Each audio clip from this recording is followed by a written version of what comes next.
This episode begins with a conversation between a captain and his vice captain. The vice captain suggests offering assistance, but the captain refuses, saying their conventional weapons aren't strong enough to defeat the enemy. They need to leave this situation to the hunters. Then, we see a battlefield where many humans are fighting against a giant monster, but they're on the brink of defeat. At this critical moment, 3 people arrive to help.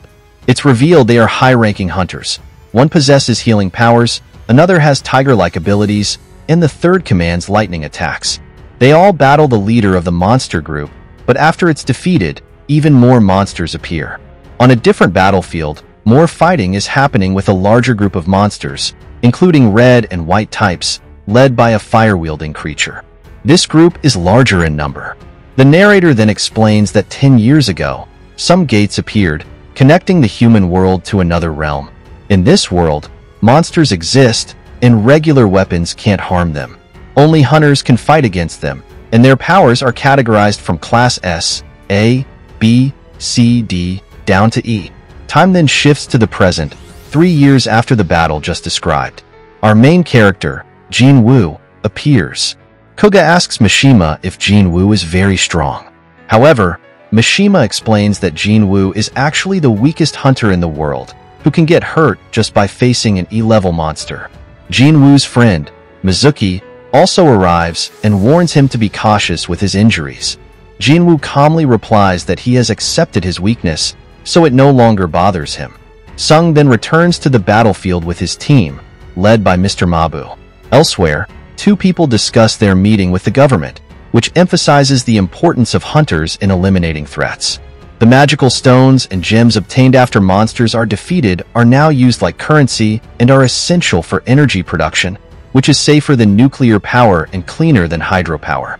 In the midst of an attack, Jin Woo manages to kill his first goblin and obtains a magical stone, but he's severely injured after another goblin stabs him in the stomach with a sword. Mizuki comes to his rescue and starts healing him, while the others continue fighting and eventually defeat the monster leader. Afterward, they find a hidden corridor and take a vote to decide whether or not to enter. The votes are split, leaving the final decision to Sung. It's revealed that Jin Woo's father has disappeared, his mother is ill, and his sister needs money for college, so Jin Woo decides to go in. At the Hunter Association, many new hunters arrive to check their strength, and an S-class hunter captures everyone's attention. As they become too enthralled, it's revealed that the suited man shown at the beginning is actually the head of the Hunter Association, named Kiyomi Goto. He teaches the new hunters that while many will become hunters, many won't. Those who do must be cautious for the rest of their lives. The best hunters are those who are cautious, as it keeps them alive. Song and his team members have all arrived at a place through a cave filled with giant statues. However, once they enter, the doors shut behind them. One team member tries to leave, but is instantly killed by a statue. Panic sets in. Terror ensues. All the hunters are terrified, but Song, who has often cheated death, is not particularly afraid of dying. Yet this time, he too trembles. Then, the largest statue sitting in the room fires lasers from its eyes, incinerating Mishima, leading Song to believe he's going to die. Mizuki is deeply shocked as the statue behind them attacks with a laser, causing her to kneel while covering her ears. Mr. Song's hand is already injured, and he approaches our main character, thanking him for the warning that may have saved more lives. Mr. Song asks to have his hand tied up to stop the bleeding. He mentions that even though he's been on many B-level missions, he's never seen anything like this. The statue in front of them is at least an A or S rank. The rules of the Catan Temple, inscribed on a stone, are as follows. First, honor God. Second, worship God. Third, prove loyalty to God. Anyone who fails to follow these rules will be killed, and God here turns out to be these statues. Then, the history of the dungeon portal that opened 10 years ago is explained. Since then, supernatural activity has increased in this world. Hunters, who gain the power and responsibility to defeat monsters within the dungeon, emerged as examples of this supernatural activity. Once a hunter gains their powers or rank, it cannot be changed. Next, we are shown a high school scene where a girl asks another girl, "Your brother is a hunter, right?" The girl replies, "Yes, but he's quite weak and only ranked E. He often returns with a lot of injuries. The other girl whispers, then, I might be better than him. Here, we get a hint that this girl might also be a hunter. Back to Jinwoo, a man attempts to escape with super speed, saying he'll run so fast that even Uncle Flash will remember his grandmother, as well as the statue. However, before he can escape, something happens, and he dies. Funnily enough, his body almost entirely vanishes, leaving only his legs behind. Others think, if this statue is so powerful, why didn't it kill us all? They may consider us like insects. Until finally, Jinwoo realizes they have to follow the temple's rules. Unfortunately, they had read the rules earlier, so they should have started complying from the beginning. But at least now they're thinking clearly, which is good. They all bow their heads before the statue, and the statue smiles. This smile has even become an iconic meme. Then Park Hyung-sik has the idea to stand up, and seeing that, everyone else stands up, as does the statue. After that, they are all in danger again. Then, Jinwoo recalls the second rule, worship God, and a man begins to pray. In the manga, this man is Christian, but his religion isn't specified here, so he simply chants a prayer he usually says before Jesus. However, the prayer fails to stop the statue, which steps on and crushes him. Then another girl dies, followed by Park Hyung-sik. Finally, Jinwoo realizes that worshipping God might mean standing under the statues holding musical instruments. Everyone stands, one by one, under each statue. Jinwoo and Mizuki stand in front of the same statue. Only one person can stand in front of each statue, so Jinwoo leaves Mizuki and starts running. The statues then attack him, causing Jinwoo to lose a leg. However, before dying, he manages to reach one of the statues, and afterward, the statues return to their seats. Meanwhile, Mizuki tries hard to heal Jinwoo, but she cannot regenerate the severed leg. Then, an altar appears before them, and Jinwoo explains that, according to legend, they must make a sacrifice, aligning with the third rule, which is to show devotion to God. Mr. Song, the leader of their group, volunteers himself as a sacrifice and stands on the altar, but nothing happens. One flame ignites. Then Jinwoo and two others also go to the altar, and 3 more flames ignite. Jinwoo realizes that if the portal is already broken, it means 7 days have passed, and all monsters will enter their world, so they must get out of there as soon as possible. Then, the scene shifts to a hospital, where Jinwoo's sister visits their mother, who is being treated with a magical crystal. This shows the importance of these crystals in daily life. Back at the altar, everyone understands the situation and heads to the altar, each person's flame lighting up as they approach. When they arrive, all the statues move closer, and everyone starts to feel fearful. At first, I didn't understand what needed to be done either, but then Jinwoo realized it. It was like a children's game. As long as the statues watched them, they wouldn't move. Everyone started staring at the statues, but then a girl ran out, and the door began to close. They realized that the more people who left, the more the door would shut, and in the end, only one person would stay behind to sacrifice themselves. The blue flame on the side of the orange fire was a timer. If time ran out, everyone would be sacrificed. Then, we see one of the most brutal scenes, where the people who came with Jinwoo to clear the dungeon started leaving him one by one, breaking his trust. Even though it hurt, I believe anyone in their position would do the same. You never realize how selfish you can be, not just for yourself but also for your family. Mr. Kim, who had a family, felt he had to leave for himself and his family. Mr. San said that Mizuki and Jinwoo should leave, but Mizuki's legs wouldn't move from shock. Mr. San carried her out, and as he left, Jinwoo handed Mizuki a crystal to buy dinner. Jinwoo had promised that they would have dinner together. The next scene is intense. One by one, stone soldiers brutally beat Janu. Watching how well animated this scene was truly impressed me. While being beaten, Jinwoo remembered Mr. Kim's words of thanks, which now felt very fake and superficial. He began to understand that only selfish people could achieve anything in this world. Jinwoo also had a family, and he wanted to return to them. As he thought this, a guard lifted him and threw him onto the altar, and another guard stabbed him with a sword. Until the last moment, Jinwoo hoped for one more chance. Then, the blue flame went out, and darkness enveloped the place. A notification appeared. Secret mission. Courage of the week completed. Jin-Woo was given a second chance to live if he accepted, with only 0.02 seconds to decide. Of course, he pressed yes, and when he opened his eyes, he was in a hospital. The first thing he checked was his leg, which had been severed in the temple but was now healed. His hands, legs, chest, everything was fine. At that moment, he began to wonder if everything he'd experienced was just a dream. However, two men in suits entered his room. One of them was Jin Chul, the head of the Hunter Association's surveillance team, who informed him that they had come with his subordinate, Kong, to verify whether Jin-Woo's reawakening had occurred or not. They also told him that Jin-Woo had been in a coma for 3 days and was currently under care due to psychological stress. Meanwhile, Mr. Sang, who had lost one hand, had now retired as a hunter. Of the entire Double Dungeon team, only 6 survived. According to reports from the survivors, the mission could only be conquered by an S-rank hunter. This led them to suspect that Jin-Woo's reawakening might have occurred. Hearing this, Jin-Woo felt excited and placed his hand on the magical power gauge, but nothing happened. His magical power was only 10, while the average for an E rank was 70. Seeing the results, the two men in suits left the room. After they left, Jin-Woo felt they had only raised his hopes for nothing. However, he wondered why they hadn't asked about the notification that appeared. Then, he recalled the events in the dungeon. At that moment, his younger sister came in and asked why he always ended up so badly injured. On the other hand, Jin-Woo felt a bit guilty, thinking that if he died, his sister would be left alone.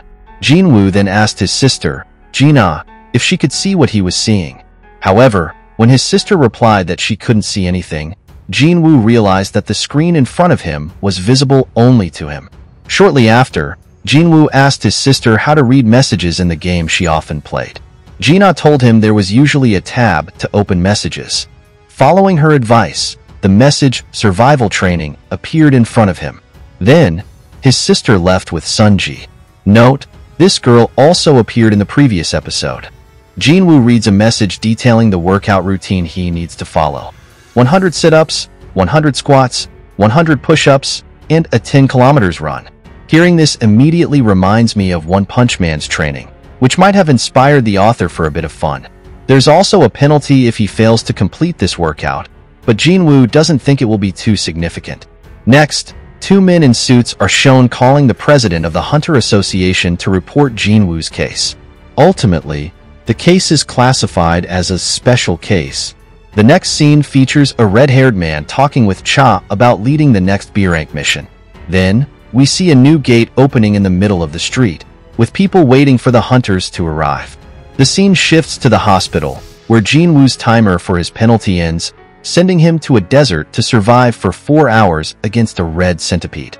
With struggle, tears, and a close brush with death, he eventually makes it through. After completing the daily task, he receives 3 rewards: full recovery, which makes him feel refreshed; 3 skill points he can use to enhance attributes like strength, agility, and perception; and a random loot box like those in video games. From the box, he obtains a key that allows direct teleportation to a dungeon, usable at exit 3 of the station. Later, Jin-Woo visits his mother, who suffers from a rare condition known as Sleep of the Eternal, which affects 1 in 10,000 people and has no known cure. The illness is believed to be caused by prolonged exposure to mana. You could think of this as a magical power, similar to the illness caused by radiation exposure. Jin-Woo then heads to the station and opens a gate, revealing an intense dungeon. This dungeon is different from a normal one, which typically transports people to another world connected through a gate. This gate allows people to go back and forth between 2 worlds, while the intense dungeon exists in a different dimension. To explain, it's like this. You can only see things in 2D if you are an observer in 3D. Conversely, if you're in 2D, you see everything as lines, or in 1D. Essentially, you can only observe things in a dimension lower than your own. So now, Jin-Woo is in a different dimension. He can see everyone, but no one can see him. Alright, this might get a bit complex in terms of physics, but it doesn't matter. Anyway, Jin-Woo thinks if he can't complete this dungeon, he'll just escape. However, As he opens the dungeon gate, it immediately closes, trapping him inside. Just then, 3 goblins appear, and we can see how strong Jinwoo has become over the past 5 days. At first, he almost died at the hands of a single goblin, but now he can defeat 3 at once. Then a red wolf appears, stronger than the 3 goblins combined. Seeing it, Jinwoo feels fear and trembles. The wolf attacks, and his sword breaks. With the next attack, Jinwoo's face is injured. He realizes that without a healer, he can't survive long. As the wolf leaps at him again, Jinwoo dodges easily, feeling lighter, and his punches begin to connect, though they're less effective. We can see that he still can't beat the wolf without a weapon. He opens his inventory and retrieves a sword he remembers receiving from Mr. Kim when he went to the double dungeon. The sword, valued at 3 million, was far beyond his financial means. Holding this sword, he finds it easier to defeat the wolf. Yet, compared to the monsters he faced in the double dungeon, these feel minor. Reflecting on this, he takes down another wolf. Seeing this, the remaining wolf flees. Jinwoo then notices his level has increased to level 2. At this moment, we're introduced to the leveling up condition. Levels don't increase just from daily quests, but require real combat. When leveling up, Jinwoo's wounds heal, and each attribute gains 1 point, totaling a 5-point increase. In daily quests, he only gains 3 points, so leveling up in real combat is far more advantageous. However, there are still questions to answer, such as how impactful a single point increase is. As he ponders this, he approaches the wolf's corpse to collect the magic stone, but is surprised by a notification of an item called Liken Fong, which he can sell in the shop. He then notices the shop icon on his screen and unlocks it because of his low level, at level 2. He can't buy anything yet, but can sell, so he sells items like claws and fangs, earning 20 gold coins in exchange. Jinwoo wonders what these items would be worth in real life, but considering this is an E-rank dungeon, he doesn't expect much. He continues his journey, having nearly died once and faced death numerous times, so the fear of death no longer troubles him. A whole pack of wolves gathers before Jinwoo, and he advances to attack alone. He recalls the moment he first became a hunter, thinking he might finally heal his mother.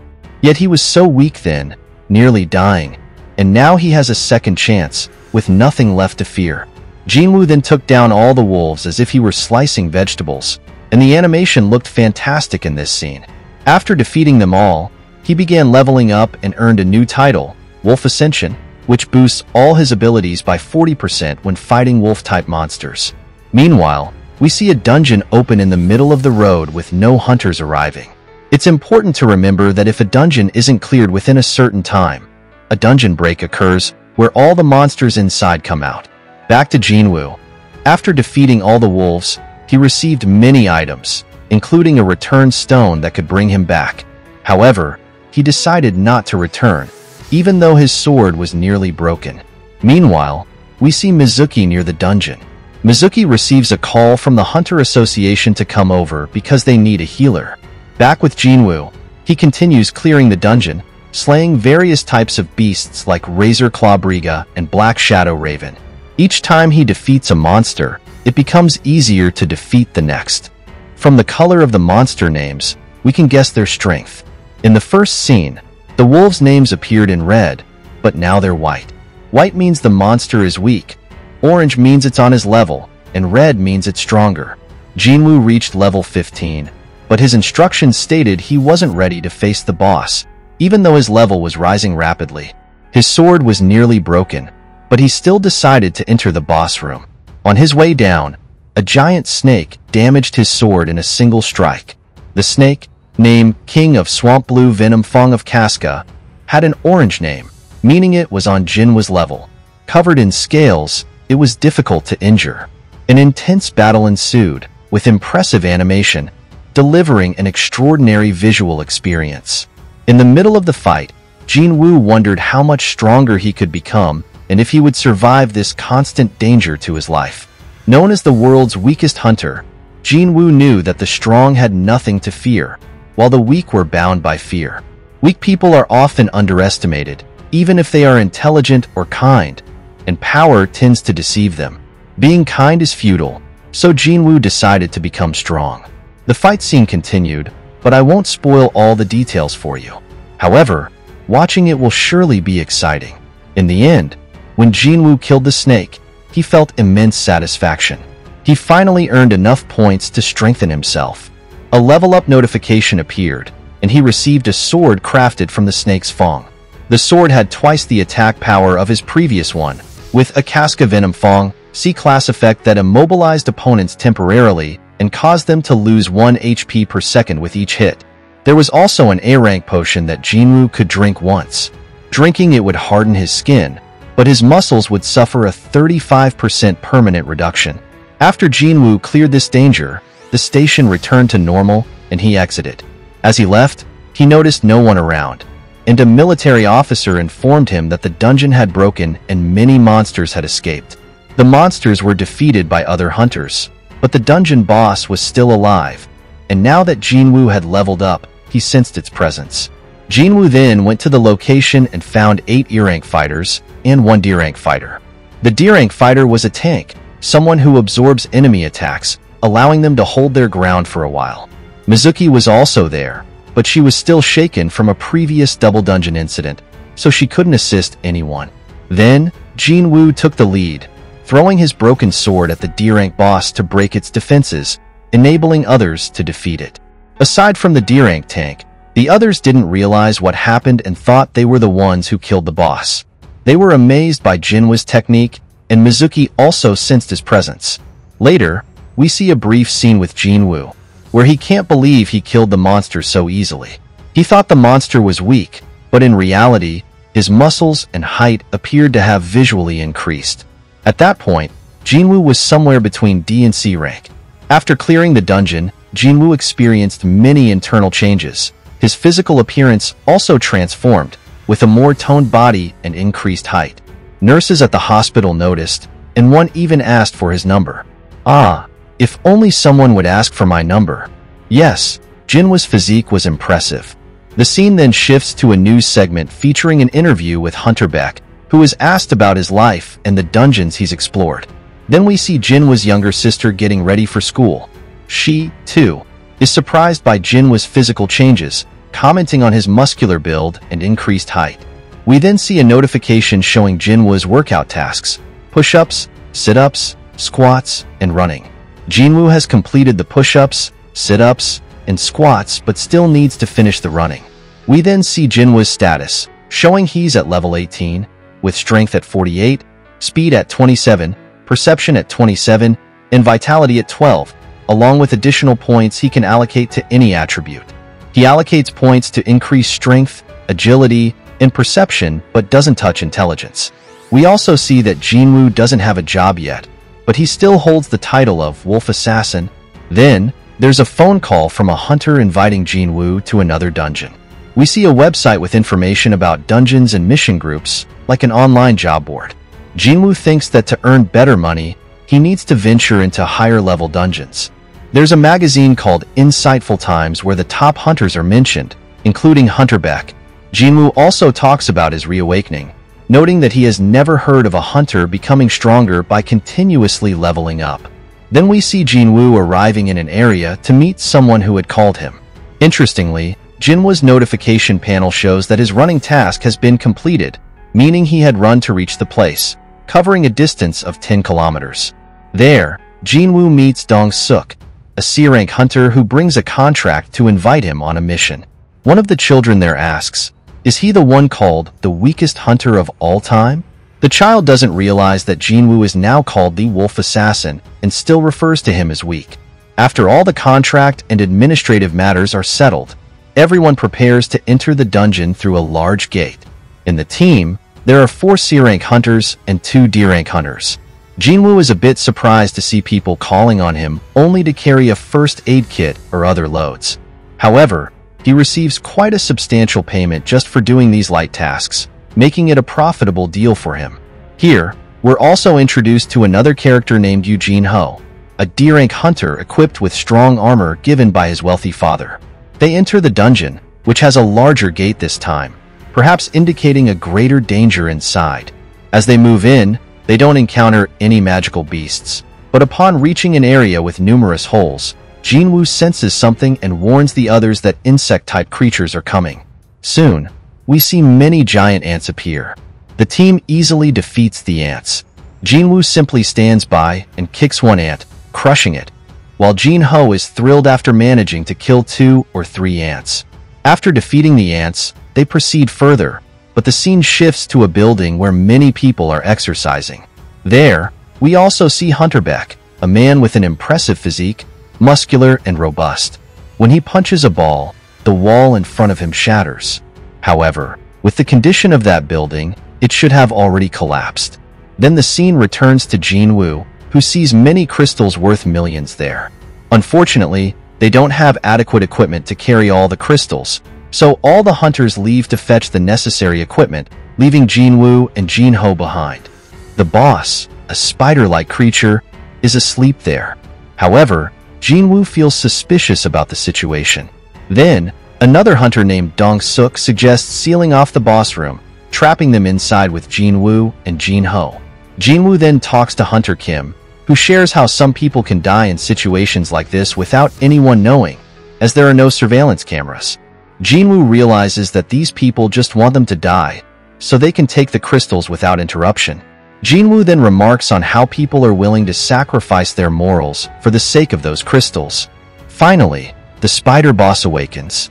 Jinho looks scared but still tries to be brave and protect Jinwoo. Jinwoo then summons his sword and stands before the spider, ready to fight.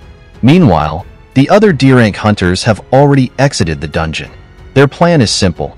Let the spider boss take out Jinwoo and Jinho, then re-enter through a previously marked tunnel and safely take all the crystals. They are confident, believing that Jinwoo is experienced, while Jinho is just a rich kid spending his father's money. When Jinwoo taunts him, he responds, "I want it too, so I'll take it." Despite appearing humble, what he says in the end really makes us stop and think. There are indeed people like this in real life, so be careful of them.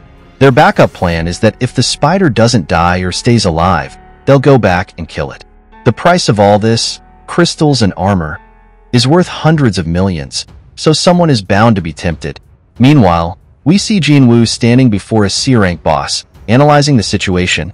"I'm at level 18. This boss is C-rank, and it's already killed many at my level or higher. To defeat a C-rank boss, at least a B-rank is usually needed. But here, Jinwoo has faced greater dangers before, so he's not afraid at all. He'll try everything to defeat it." Then, the scene shifts to the head of the Hunters Association, who is sitting in a car with his executive, requesting guidance from his superior, who is gladly willing to help. We then return to the battle between Jinwoo and the spider boss. Jinwoo attacks the spider boss with his sword, but it doesn't inflict significant damage. Meanwhile, Jinho feels suspicious, thinking, could it be that Jinwoo is a fake rank? Did he manipulate his rank or cheat? A fake rank is someone who can control their magical energy to register as a lower rank, allowing them to complete lower-level dungeons. Jinho begins to wonder how an E-rank like Jinwoo could fight this boss. Observing his speed and abilities, he is truly astonished. On the other hand, during the fight, Jinwoo's fatigue starts to increase.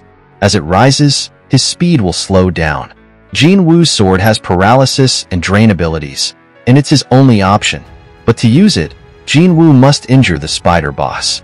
However, its exoskeleton shell is incredibly tough, so Jinwoo plans to target its weak spot.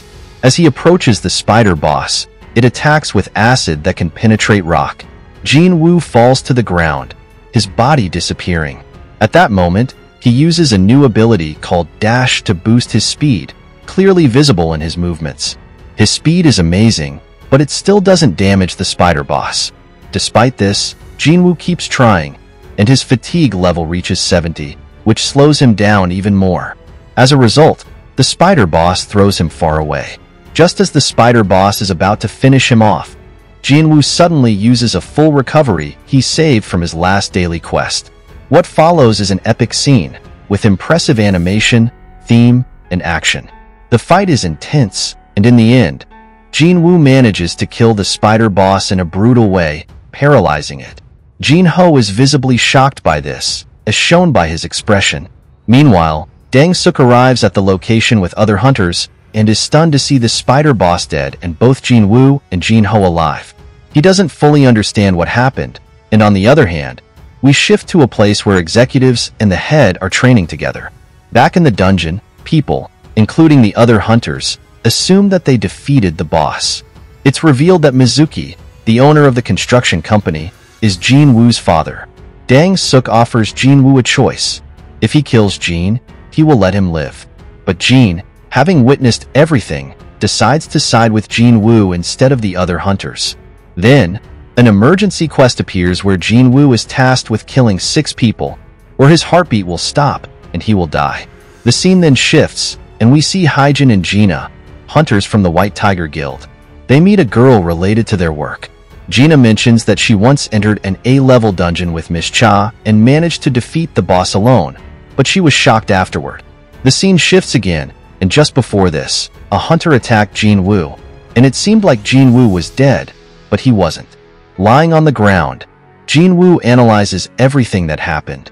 He remembers that his level recently increased, and his focus on the dungeon made him forget that in this world, only the strongest survive.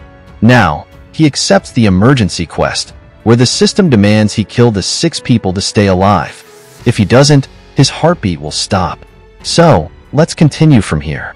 Jin Woo observes everything and kills them one by one, which is very thrilling to watch. I enjoyed it because these were the people who initially left the 2 of them alone. After killing them all, Jin Woo leaves calmly with Jin Ho. However, Jin Woo realizes that his abilities have improved, his strength has increased, and there's a change within him. Dang Suk, who is nearly dead, also mentions his younger brother. But Jin Woo has already left, cutting his throat. During the fight, Jin Woo also uses his magical powers, turning his body into steel. However, this has no effect on Jin Woo, and he kills him. He negate everything, and after checking, he writes in his report that Jin defeated the boss or completed the dungeon. Everyone who fought there died, and what happened inside the dungeon stays inside since there were no cameras, and no one will reveal the truth outside. In the end, rain begins to fall, and Jin Woo mentions that he had given his sister an umbrella. In this battle, Jin Woo also gains a new ability called Killing Intent, which allows his opponent to lose half their strength for a minute, giving Jin Woo an advantage. This ability will be useful, and we'll see where Jin Woo decides to use it. The inspector leaves, and the other hunters go home. At the end of the story, we see a muscular man in a building, looking out the window while working. A subordinate brings a report on the incident from the previous episode, where during a C-rank dungeon raid, 6 C-rank hunters died, but a D-rank and an E-rank hunter managed to survive. He also mentions that one of the dead was Hong Dang Suk, the younger brother of an S-rank hunter. After this, we see Jin Woo returning home with fried chicken for his sister. She asks, "How was your last raid? Your team members were so strong that you didn't even get hurt this time." They chat, and then Jin Woo starts to reflect on how brave he is becoming as he grows stronger. However, this isn't always a good thing, because now he's not only killing monsters but also humans. While drinking beer, he suddenly receives a notification.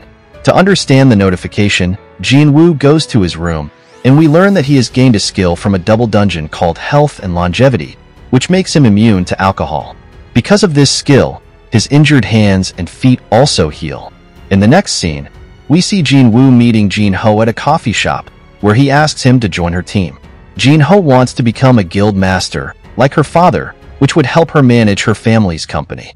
However, to do this, Jin Ho needs to complete 20 raids. He believes he can finish them, but he needs real experience.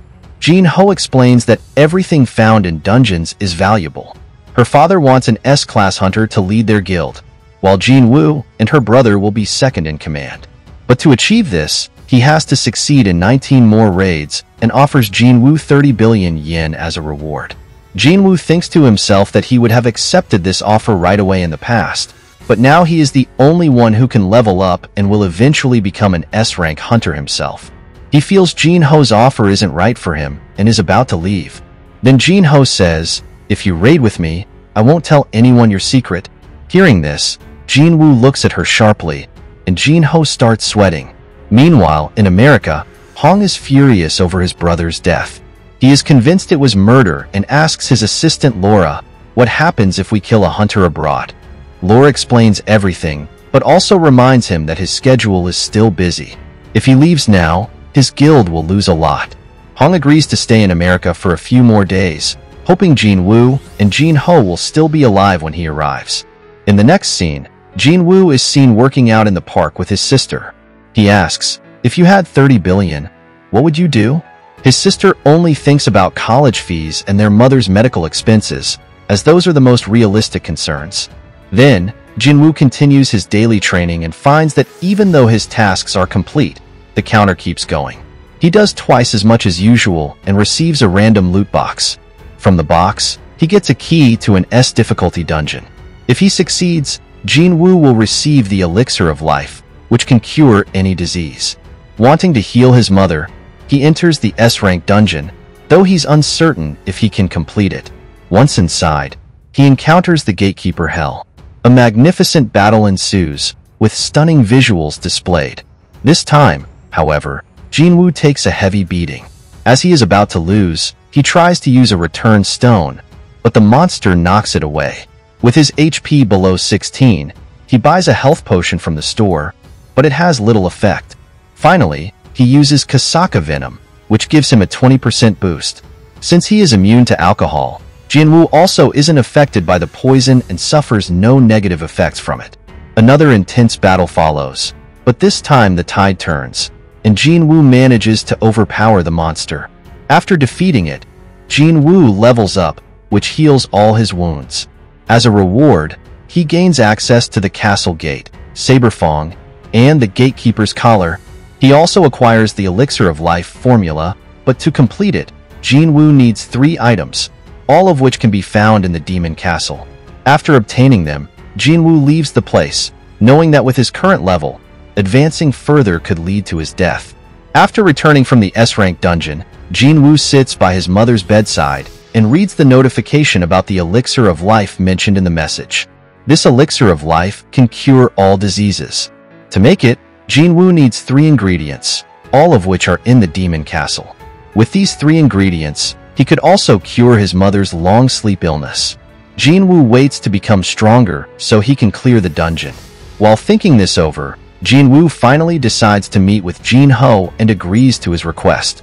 Jin Ho wants Jin Woo to join him in completing his 19th C-rank raid so Jin Ho can become the guild leader, and in return, he is willing to give Jin Woo billions of yen.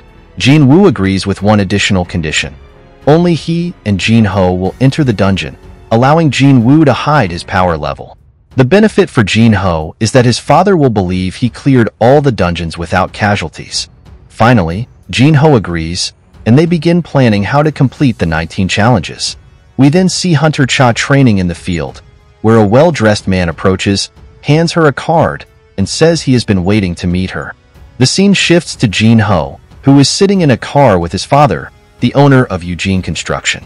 His father tells him that everything has changed since the appearance of hunters and gates. From energy markets to construction and politics, everything is now controlled by the hunter associations and their guilds. Because of this, Eugene Construction also wants to open a new guild. His father also mentions that the White Tiger Guild, Hunter Guild, Reaper Guild, Fame Guild, and Night Guild are the 5 guilds controlling the majority of resources in the country, which is why the owner of Eugene Construction also wants to get involved. We then see Jin Woo completing his daily mission but not receiving an additional reward as before. He hopes for a Demon Castle key or some other special item, but this time, from the random loot box, he only gets a table. After completing the daily mission, the 3 items he received are no longer sufficient, as Jin Woo's level has now reached 26, and those 3 points are barely enough to scratch the surface. Jin Woo waits for Jin Ho, who is seeking clarification on all C-rank challenges so they can clear the dungeon together and level up. He considers completing his daily mission and returning to the Centipede location, even though he knows he won't be able to defeat them and will only spend 4 hours running away from them. At that moment, a random notification appears about a D-rank dungeon. Initially, Jin Woo hesitates to go, but he thinks it's better than doing nothing. We then see Mr. Song, who appeared in Jin Woo's first double dungeon raid, talking with one of his students. Mr. Song was praising a student, saying he wished he could fight with his full strength, as Mr. Song's hand had been cut off. In the end, Mr. Song mentioned that although his prime had passed, it didn't affect him. However, the same notification that Jin Woo received also appeared for Mr. Song, who then prepared to enter the D-level dungeon. Then, the POV, and we see the head of the White Tiger Guild and the head of the Hunters Guild discussing something. Initially, the White Tiger Guild leader shouted at the Hunters Guild leader, asking why he was summoned to this meeting. The Hunters Guild leader replied that he had made a good impression, and they wanted him to be their leader. The White Tiger Guild leader, Mr. Beck, then asked why he was called, and the Hunters Guild leader said he wanted to discuss a new guild founded by Eugene Construction. Mr. Beck responded, saying he already knew about it, and asked the Hunters Guild leader to reveal the real reason. Then, the POV shifts again, and we see Mizuki, who was also one of those who went to the double dungeon. We also see Mr. Kim, who is with his family. Both Mr. Kim and Mizuki are preparing to participate in a D-ranked mission. The POV changes once more, and we see Hunter Chow walking down a hallway, passing Mr. Beck. After passing the hallway, she enters the office of the Hunters Guild leader and reports that the person who approached her earlier was from Eugene Construction, asking her to join and lead their guild, but she declined the offer. Next, we learn that the conversation between Mr. Beck and the Hunters Guild leader is about how they can launch another attack on Jeju Island. The previous assault on Jeju Island was highly unsuccessful, and many of their comrades fell. This time, they want the attack to succeed to change public opinion. Then, we briefly see a man who says they must kill them. Finally, the POV shifts back to Mr. Song and Jin Woo, who are walking down the same path. They greet each other. At first, Mr. Song doesn't recognize Jin Woo, but then they realize they are heading to the same dungeon and decide to walk together. We also see Mizuki, Mr. Kong, and Mr. Kim there. The five of them are survivors of the double dungeon, and none of them dare to look Jin Woo in the eyes. Even though it wasn't entirely their fault, Mizuki said she had truly recovered. When Jin Woo asked if she ever visited him, the conversation ended. Then, we see a prison van. From the van, 3 prisoners and a man emerge. A woman explains that the man is Mr. Kong Tae, an advisor from the Hunter Association who will supervise the 3 prisoners. These prisoners came to reduce their sentences through community service, so there's a low chance they'll cause trouble. However, if they do, Mr. Kong, a B-ranked supervisor, will be overseeing them. After that, everyone becomes tense, but Mr. Kong says, "Don't worry, nothing will happen." Then, Mr. Song bows to Jin Woo and apologizes on behalf of everyone, saying, "I'm sorry." Afterward, he says he wants to lead this raid. Everyone agrees, and then, under Mr. Song's leadership, they all enter the dungeon portal. When the raid begins, they are already inside the dungeon. In the last episode, they had already entered the dungeon. The prisoners start killing goblins one by one. Jin Woo is also seen fighting goblins there. The last time Mizuki and Mr. Song saw him, he was much weaker, or E-ranked, but he has now improved significantly, and they both notice. Seeing this, they feel happy. Mr. Song says, "You've really changed," and he thinks that Jin Woo has transformed a lot. Mizuki is glad that Jin Woo hasn't been injured so far, showing that she cares deeply for him. Then, Mr. Kong invites everyone to continue onward, where they find 3 branching corridors. Mr. Kong says he will go to the right with the prisoners, while Mizuki, Mr. Song, and Jin Woo will go to the left, and Mr. Kim will take the middle path. Mr. King and Kong mention that they will apologize to Jin Woo after leaving the dungeon, even though Jin Woo may not forgive them. On the other hand, Jin Woo hopes Mr. Kong doesn't remember that they met at the hospital. The POV then shifts, showing Mr. Kong with the prisoners, easily killing goblins. Mr. Kong asks them, "If these weren't goblins but humans, what would you do?" They reply that it wouldn't make any difference. The scene then shows a flashback from the last episode, where these 3 prisoners had attacked a man's daughter, causing his wife trauma. The woman was also hospitalized, and the man approached Mr. Kong, asking for help to kill the 3 prisoners, even offering him 3 billion yen. After this conversation, Mr. Kong kills the prisoners. He has already killed 2 of them, and as he is about to kill the 3rd, Mr. Kong and Mr. King appear and witness what happened. Jin Woo, Mizuki, and Mr. Song hear the noise and immediately run toward them. realizing that Mr. Kong has died and Mr. King is still alive, albeit in critical condition. Mizuki tries to heal him, but Mr. King says he won't survive. Before he dies, he apologizes to Jinwoo, but Jinwoo replies, "Don't apologize to me. If you apologize, then who can I blame?" However, Mr. Kim still passes away. At that time, Mr. Kong attacked Mizuki, hoping to kill the healer first to make things easier for himself. However, Jinwoo managed to save her. Mr. Kong then planned to kill Jinwoo first and then the others. But Mr. Song stepped in, thinking that since Jinwoo was still weak, he should be the one to fight. He raised his sword, created a shield with Mizuki's help, and moved forward to face Mr. Kong. The battle was intense. Mr. Song used his magical skills to attack Mr. Kong, but Mr. Kong easily dodged and cornered him. As Mr. Kong was about to deliver the final blow, Jinwoo appeared and saved Mr. Song. Everyone was shocked, realizing that even though Jinwoo was ranked E, his power seemed unmatched. Mr. Kong recognized Jinwoo as the person whose power level he had checked in the hospital and noticed how much he had changed. They discussed that something inside the double dungeon caused Jinwoo to experience a double awakening. This was a beautifully animated fight from start to finish, an absolute pleasure to watch. I've already watched it 3 times. Both fighters had balanced physical abilities and speed, but Kong had an advantage in experience, which allowed him to deal significant damage to Jinwoo. Then came the most impressive and cool scene of the entire episode, where Jinwoo used a system that detected Kong as a threat, ultimately marking him as an enemy. Now, Jinwoo had no hesitation in defeating him, though he never really hesitated before. However, with Kong now being part of the system, defeating him became a necessity. Jinwoo then increased his speed using his skills, a fantastic moment to witness. The scene where he jumped like skipping rope, displaying his speed, and finally injuring Kong was incredible.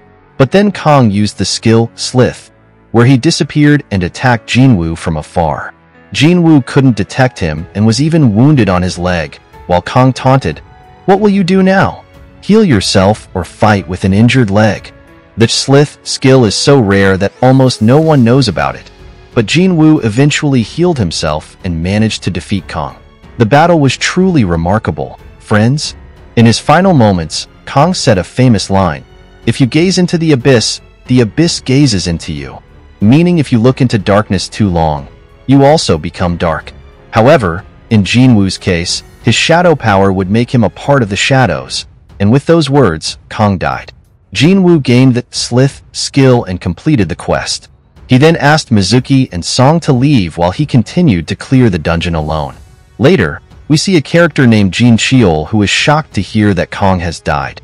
He immediately recognizes Jinwoo and starts asking questions.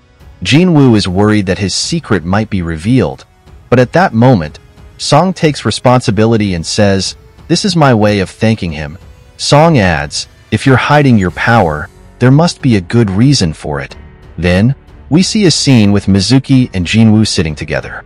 Mizuki shows the crystal she gave him last time, and says that Jinwoo has changed a lot since the incident. Jinwoo responds that the same incident could affect people differently. Mizuki mentions she might be overthinking something her handler gave her in the past, and she invites Jinwoo to tour the city if he visits. After that, we see a scene where Jinwoo, an executive and a B-class hunter, fails to defeat an E-class monster. But the threat remains because Hunter Hong, an S-class hunter, is targeting him. Hunter Hong is a monster even feared by other monsters. So, if Jinwoo wants to survive, he better not try to fight. However, Jinwoo takes this positively and feels that he must become even stronger to conquer the Demon Castle and protect himself from Hunter Hong. Then we see Jinwoo and a hunter named Jin-A outside the dungeon gate with 6 other people. Actually, Jinwoo wanted to clear all the dungeons alone to level up faster. A man named Jin-Ho brings a few people who won't participate in the dungeon raid and offers them 3 million as a reward, but on the condition that if they speak about the plan, they'll have to pay Jinwoo 10 times that amount. Among the 6 people is a high school girl, a classmate of Jinwoo's younger sister, named Songi. Jinwoo and Jin-Ho enter the dungeon and finish it in 1 hour, surprising everyone watching since a normal raid team would need at least 2 hours. For the 6 people, this is a great deal as they would earn 9 million in 1 day. In the midst of these events, there's a funny moment when Jin-Ho wears a new suit made by an Italian tailor, but it turns out the suit is too heavy for him. The next day, Jin-Woo and Jin-Ho enter another dungeon. Here, Jin-Woo uses the stealth technique he learned from Kong, which impresses him. Over time, Jin-Woo continues to level up and gains 2 new skills: Advanced Dagger Wielding and Fatal Strike. Additionally, his skill also keeps developing, but due to a lack of mana, he cannot use all these skills for long. Therefore, he decides to work on improving his intelligence, specifically his magic abilities. At that point, Jin-Woo receives a notification for Job Change Quest, which excites him as fans would know what's coming in the next episode. The scene then shifts to the White Tigers Guild headquarters, where a manager is talking to his team. This manager wants to buy a C-rank dungeon to train the new recruits. However, all the C-rank dungeons have been purchased by Eugene Construction. While reviewing the files, he notices Jin-Woo's name and is surprised that Jin-Woo has survived 3 incidents: the Double Dungeon, the Hung Incident, and recently the Kong Incident. He grows suspicious and decides to visit their next raid facility. There, he sees the 6 others resting outside while Jin-Woo and Jin-Ho are inside the dungeon. The scene shifts to the head of the Hunters Guild, who is dreaming about the Jeju Island incident, where many of his friends were killed. He has a file containing the plans for the next attack on Jeju Island. The scene then returns to Jin-Woo and Jin-Ho talking. Jin-Woo says he'll be busy tomorrow and wants to cancel all raids, but reconsiders, thinking it would be a waste of money. As they part ways, a manager approaches Jin-Woo and invites him to talk, saying he has something special for him. The manager takes Jin-Woo to a cafe and offers him twice the salary of Eugene Construction if Jin-Woo works for him. Jin-Woo then asks about the price of their headquarters, and the manager says it's around 15 billion. Jin-Woo replies that he should give him the entire building because Eugene Construction has offered a building worth nearly 30 billion. The manager is shocked, realizing that Jin-Woo is a bigger player than he thought. That's how these events unfold in the story. Jin-Woo declines the offer, making the manager think he's leaving. However, he then notices a small cut appear on his cheek. Jin-Woo uses stealth techniques and starts talking to him, asking, "How did you find out about me?" The manager explains everything, sharing how he found Jin-Woo's name in a file. Jin-Woo then asks, "Who else knows about me?" and warns, "If anyone else knows about me, you know what will happen to you." The manager explains that he needs a Class C dungeon to train his rookies. Hearing this, Jin-Woo offers a deal. "You can have 3 dungeons tomorrow for 300 million. The manager tries to bargain, saying, "The goods inside are only worth 200 million. Jin-Woo finally agrees to the 200 million offer. However, the next day, he finds out that the manager was actually planning to sell everything to Eugene Construction for just 70 million, meaning Jin-Woo made him take a big loss. At that moment, a notification appears on the manager's phone. Jin-Woo says, "Now we're even. In exchange for your investigation into me, I did this to you." But the manager isn't too disappointed, as he now has Jin-Woo's contact, which is enough for him for the time being. Later, we see Jin-Woo setting off to complete his job change quest. In this episode, he finally arrives at the location. Upon arrival, notifications and pop-ups appear with options to select yes or no. Jin-Woo remembers some previous dungeons, where he was given the choice to continue or not. He feels this dungeon will be more difficult, but to get stronger, he decides to take the challenge and chooses yes. After that, a gate opens, and Jin-Woo enters it. On the other side, we see Jin-Ho having dinner with his father and brother. Although not much is revealed, we learn that his brother works with some very powerful hunters, even collaborating with international hunters. His brother warns Jin-Ho, "I know you're doing something secretive, but don't interfere with my work." The scene then returns to Jin-Woo inside the dungeon. He receives a notification that he can't use potions for recovery or leave the dungeon. Jin-Woo realizes this will be a tougher challenge. He pulls a dagger from his inventory and sees a knight named Yellow, who seems to be below his level. Jin-Woo is confident he can defeat him easily. He notices that the knight's armor is very strong, and his dagger has no effect. Finally, he discards the dagger and directly attacks the armor, managing to defeat the knight. After the knight falls, more knights appear, including one who can vanish. Jin-Woo skillfully catches it. There's also a wizard knight using magic. Jinwoo successfully deals with all of them and defeats the knights. Next, we see Young-in gathering with some team members to head somewhere. After defeating the knights, Jinwoo sees a pop-up displaying armor. He considers trying the armor or other gear, though he hasn't used them before. The armor can disappear and doesn't affect his movement at all. Impressing everyone present, he proceeds toward the gate, thinking about restoring his strength, although he'll need time for that. When he sees the gate, he opens it and steps inside. There, he finally encounters a figure known as Igris, with a blood-red appearance. This figure looks incredibly cool and captivating. I even fell in love with him. His sword, helmet, armor, everything is crafted so perfectly.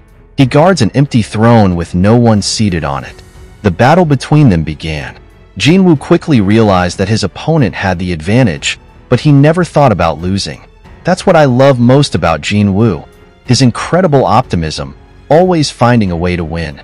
He started using various skills, like stealth and pre-activated armor. He also consistently used his dagger, showing that Jinwoo was getting better and discovering ways to defeat Igris. Then, we see Chairman Gogan talking to his assistant, thanking Young-in for approving the operation. The chairman ensured that the secrets of Jadu Island remained safe, which was his reason for approving the assistance.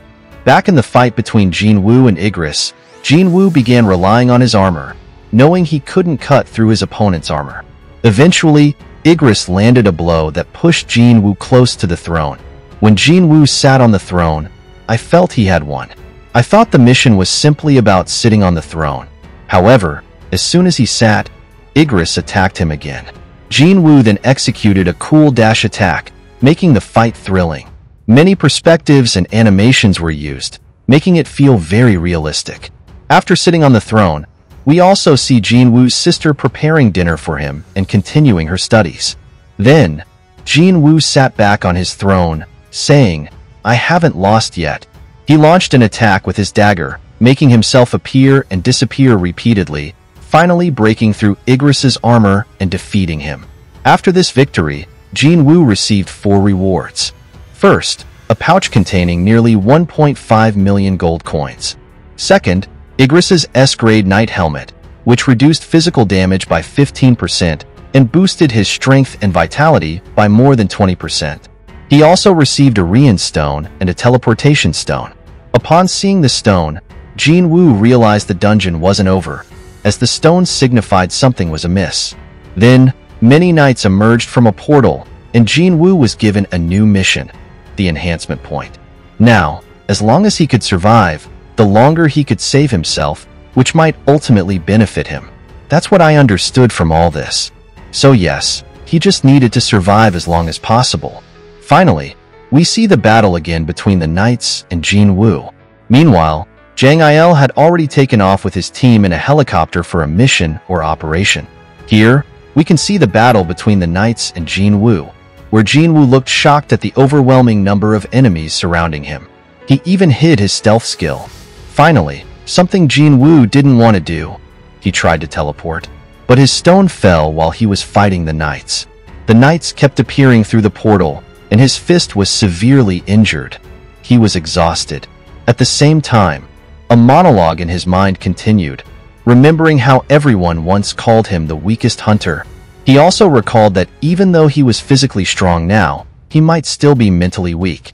Then, the scene shifted, and we saw the president of the Hunter Association, Jin Chul. We also saw Jinwoo still fighting the knights, taking blow after blow. Eventually, one of the knights grabbed his head and slammed it into the ground. Just as he was about to be killed, he suddenly received a punishment for not completing his daily mission. In this punishment, he had to survive for 4 hours in the penalty zone. Upon entering the penalty zone, Jinwoo quickly drank a potion to reduce his fatigue. This was the first time his fatigue level exceeded 90. After that, Jinwoo tried using a potion to restore his HP, but the potion didn't work in the penalty zone. Then, a swarm of giant centipedes started to appear, like we had seen before, but this time their names were yellow, meaning they were weaker than Jinwoo. Jinwoo easily defeated them one by one. Meanwhile, we also see Jinwoo's sister wondering where he was, as she had an important exam the next day, and she didn't know if Jinwoo would show up or not. In the penalty zone, after defeating all the giant centipedes, Jinwoo began thinking about what he should do, with 10 minutes remaining. He then prepared himself to return by purchasing a Night Slayer sword and using a rune he had obtained after defeating Igris. With the rune, he gained a new skill, the Ruler's Hand, allowing him to manipulate small objects without touching them, similar to low-level telekinesis. His level increased significantly here, so this time he was ready to fight the knights. Once the 10 minutes were up, he returned to his original location, but this time, he launched an incredible attack, and Jinwoo dominated the knights despite their large numbers.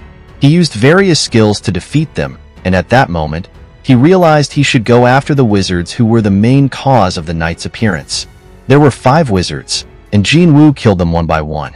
In the middle of the battle, a giant golem appeared, and we were treated to a spectacular fight. I highly recommend not missing this battle. At the same time, we also see the S-class hunters heading toward Jeju Island. They notice an object flying toward them. Then, Jinwoo receives a job change mission. This is because he has exceeded all the system's expectations, and the system wants to reward him with something extraordinary. The system explains that death always follows the player, like a grim reaper. Wherever the player goes, dead bodies and traces of blood follow. The player, Jinwoo, greatly desires immense power, but prefers to always be alone and not rely on anyone. The system then says, great power summons the ghosts from the Valley of Death, called by the Shadow Army to follow the player's commands. This means that Jinwoo's Shadow Army will follow him like ghosts and obey only his orders. Afterward, Jinwoo learns that his job is called Necromancer, a special class that he finally accepts.